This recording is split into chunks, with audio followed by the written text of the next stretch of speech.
Imagine possessing a power so immense it felt like a gift from God himself. Strength that could tear lions apart with your bare hands and defeat armies single-handedly. You would feel invincible, untouchable. But what if all of that power, your entire identity, was held together by a single fragile thread?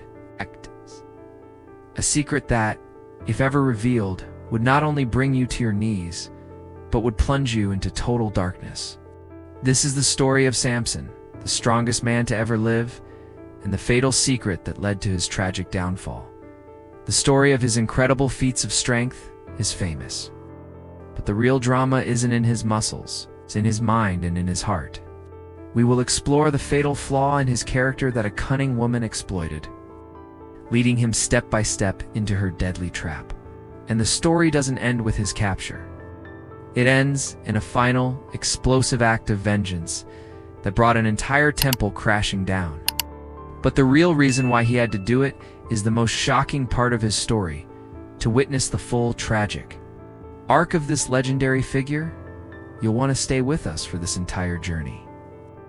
Sticking with us for epic tales like this ensures you'll never miss the deeper truths we uncover together. Our story begins in a time of despair. The people of Israel were suffocating under the brutal rule of the Philistines, a technologically superior and ruthless enemy. For 40 years they had cried out for a savior, but the heavens seemed silent. Then, in the small village of Zorah, a miracle was set in motion. An angel of the Lord appeared to a barren woman, the wife of Manoah, with a prophecy that would change the course of history. She would bear a son, but this would be no ordinary child. He was to be a Nazirite, a man consecrated to God from the moment of his birth until the day of his death. He was destined to begin the deliverance of Israel from the hands of the Philistines. It was a promise, a living weapon forged by God himself. The Nazirite vow was an ancient and sacred commitment. It demanded absolute devotion, marking a person as holy and set apart for God's purpose. For Samson, this meant 3 strict prohibitions that would define his entire life.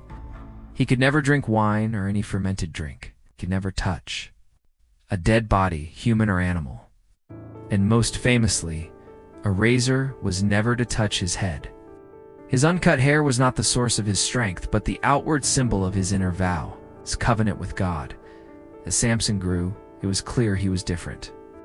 The Spirit of the Lord began to stir within him, a divine power that pulsed just beneath his skin. But alongside this divine gift, a very human weakness began to emerge. He was drawn to the beauty of Philistine women, the very people he was meant to fight. His first demand to his parents was not to lead an army, but to get him a specific Philistine woman from the town of Timnah. The first crack in the foundation of his consecrated life had appeared. His wedding was not the beginning of a family, but the beginning of a war.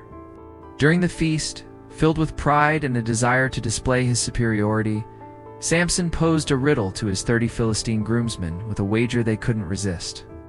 For 7 days they failed to solve it. Frustrated and facing financial ruin, they turned to Samson's new bride, threatening to burn her and her father's house if she didn't coax the answer from him. Under pressure, she wore Samson down with tears and accusations, and he finally told her the secret. She, in turn, betrayed him to her people.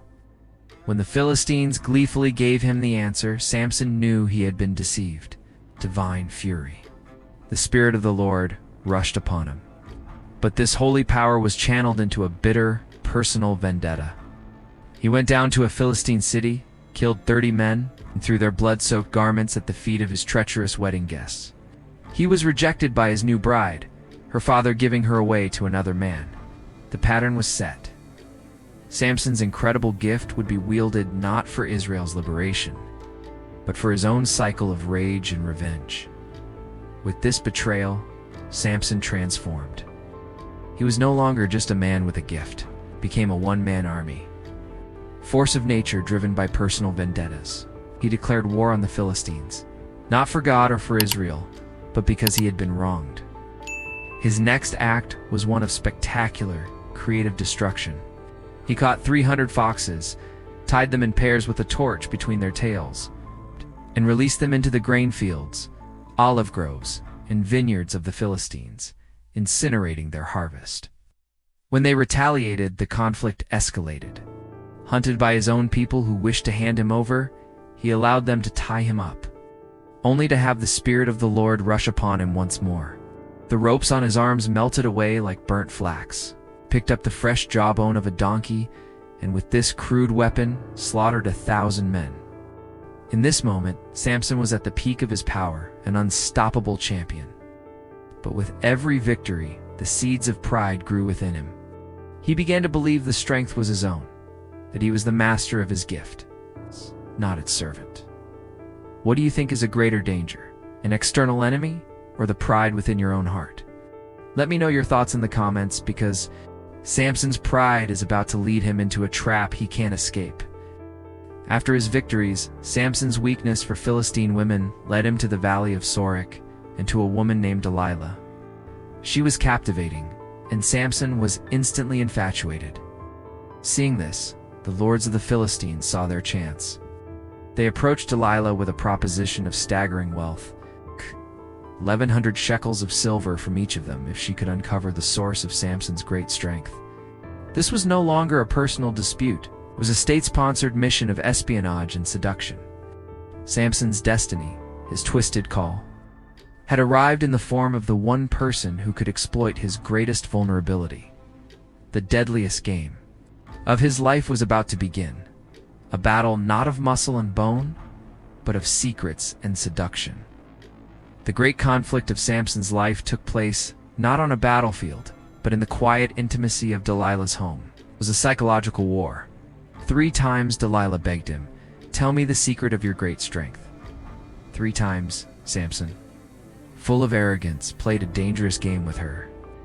First, he told her that if he were tied with 7 fresh bowstrings, he would become as weak as any other man. She did so while he slept, but he snapped them with ease. Then he told her to tie him with new ropes, broke them off his arms like thread. Growing more confident in his invincibility, his third lie came dangerously close to the truth, telling her to weave the 7 braids of his hair into a loom. He awoke and tore the entire loom out of the ground. Each time, Delilah's frustration grew. She turned from seduction to manipulation, attacking his love for her. "How can you say, 'I love you,' when you won't confide in me?"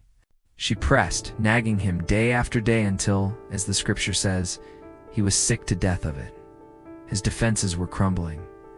The strongest man on earth was being worn down by words, by the emotional siege of a determined woman. Finally, at his absolute breaking point, Samson made his fatal choice. He sacrificed everything. He told her all his heart. He explained the Nazirite vow, that he had been consecrated to God from birth, and that if his head were shaved, his vow would be broken, the Lord would leave him, and his strength would be gone. He laid his head in her lap, a final act of surrender. He had given away the secret that connected him to God, trading his divine destiny for a moment of peace with the woman who was betraying him. He had chosen his desire over his calling. And as he slept, a man entered, and the razor, the one thing forbidden his entire life, was brought to his head. The victory belonged to Delilah. 7 braids of his hair, the symbol of his covenant, fell to the floor. The Philistines rushed in, and Delilah cried out, "Samson, the Philistines are upon you." He awoke from his sleep, his mind still clouded with the arrogant confidence of his past. He thought, "I'll go out as before and shake myself free." Then comes the most tragic line in his entire story, but he did not know that the Lord had left him. In that one horrifying moment, he was just a man. The struggle was brief. His divine power was gone. Philistines seized him, and in an act of brutal symbolic vengeance, they gouged out his eyes. The man who was blinded by his own lust was now plunged into literal, permanent darkness. They took him to Gaza, bound him in bronze shackles, and forced him to grind grain in a prison. The champion of Israel, the strongest man to ever live, was now a blind slave, an object of ridicule, performing the work of an animal. In the darkness and humiliation of the Gaza prison, something quiet and unnoticed began to happen. His hair, the symbol of his broken vow, began to grow again. Meanwhile, the Philistines, drunk with victory, gathered by the thousands in the great temple of their fish god Dagon to offer a massive sacrifice and celebrate. Their arrogance now rivaled Samson's own. They praised their idol, declaring that Dagon had delivered their enemy into their hands. To complete their victory, they called for Samson to be brought out to entertain them. The broken champion, God's chosen deliverer, was led by the hand of a boy into the center of the temple, placed between the two main pillars that supported the entire structure. He was an object of sport, a final mockery of his former glory and the God he served. But in that moment of ultimate humiliation, something shifted. Samson, blind and broken, spoke his first recorded prayer since his fall. He said, "Sovereign Lord, remember me. Please God, strengthen me just once more." This was not the prayer of an arrogant champion. It was the desperate plea of a broken man who finally understood the source of his strength. He asked for power one last time, to avenge himself for his 2 eyes, and in doing so, to fulfill his destiny. He placed his hands on the 2 central pillars, one with his right hand, one with his left. He braced himself and cried out, "Let me die with the Philistines." And he pushed with all his might. The pillars gave way, and the temple came crashing down, killing the thousands of rulers and citizens who had gathered to mock him. In his death, Samson achieved his greatest victory, killing more of his enemies in that single final act than he had in his entire chaotic life.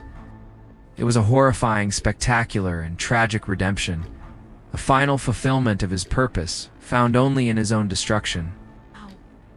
What do you think of Samson's final act? Was it a selfish act of revenge or a selfless act of redemption? Let us know in the comments below.